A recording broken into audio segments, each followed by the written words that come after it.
Yamaha কোম্পানির MT-15-এর এমন একটা প্রবলেম আছে, যে প্রবলেমটা হলো ব্যাটারি বারবার চার্জ হয় না, ব্যাটারি ডিসচার্জ হয়ে যায়, অনেকবার সেলফ মারার পরে গাড়ি বন্ধ হয়ে যায়, গাড়ি স্টার্ট নিতে চায় না।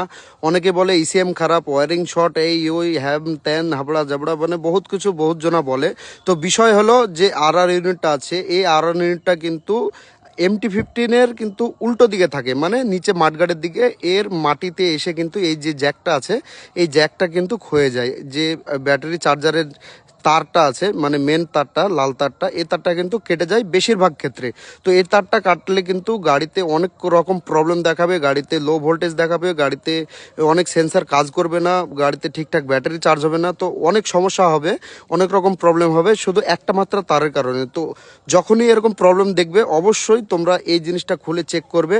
তো 100% তোমাদের আশা করছি এই প্রবলেমের সলিউশন পেয়ে যাবে।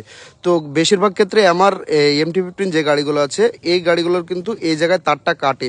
তো অবশ্যই তোমরা কোনো গাড়ির যদি মিসিং প্রবলেম থাকে, কোনো ব্যাটারি চার্জের ইস্যু থাকে, অবশ্যই আগে এই জ্যাকটা খুলে দেখবে। জ্যাকটা খোলার পরে তারপরে কিন্তু অন্য কিছু তোমরা চেঞ্জ করবে, না হলে কিন্তু জরিমানা লেগে যাবে, কারণ প্রত্যেকটা সেন্সারের অনেক রেট MT-15-এর, আর অনেক হাই দাম। তাই ভিডিওটা শেয়ার করো নতুন মিস্ত্রি।